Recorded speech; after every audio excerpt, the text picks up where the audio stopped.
Yleisö, suosikki on... Marko Boy 87!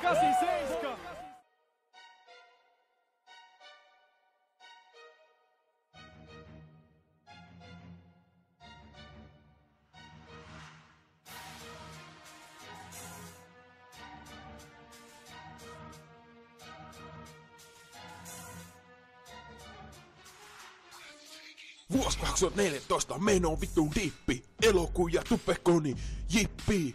Marko Boy 87, Suomi tuppe kingi, yleisön suosikiksi siellä kruunaatti. Sitten on tää jäbä Ampurulla nimeltä, lavalle Markon sijaan se kipeää. Lupa, että palkinto perille lähetetään, silloin kuka ei vielä aavistanut mitä. 4. syyskuuta tuli sitä video, jossa Marko Boy näyttää sen palkinnon. Mitä hittoo, huuta laudalla kuoro. Missä Marko Boyn pleikkari on? Tuppekonin palkinnot oli episi.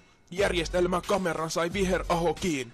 Mutta mitä sai Marko yleisön suosikki vanhoja, karkeja ja likaisen käpin?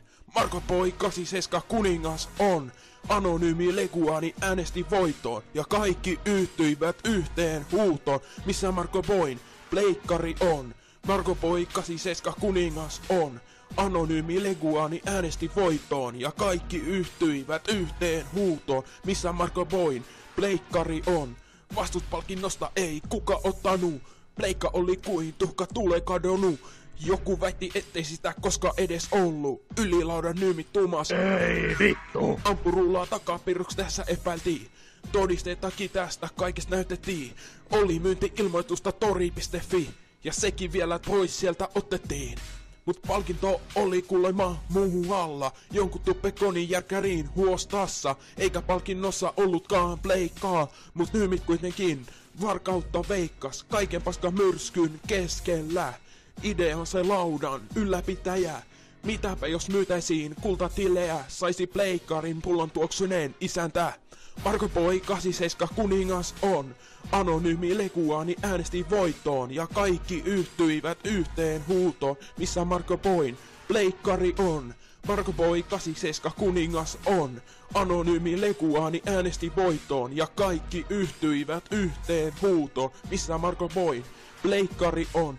Laudalla eeppinen kolehti kerättiin, tuli koko tonin seteli ja toinenkin. Monta lankaa aiheesta tehtiin, ja lopulta tornari marssi ostaan setit. Mukaan tarttui pleikkari, telkkari, topinlahjakortit ja muutama peli. Kunnian kirja ja hienot kehyksetkin tehtiin, mitä piti. Tornari laittoi Motorheadia soimaan, vitun ave some ajaa kohti Poria, viemään Marko Boylle sitä palkintoa, jonka se ansehtikin saada. Oli Marko Boy onnellinen, ylistas vauhdis, Ebin juttu mage, tällä tarinalla mentiin eeppiseen, ja loppu oli iloinen. Marko Boy 87 kuningas on, anonyymi Leguani äänesti voittoon, 2000 euroa kerätiin kokoon, ja Marko Boylla vihdoin pleikkari on. Marko Boy 87 kuningas on.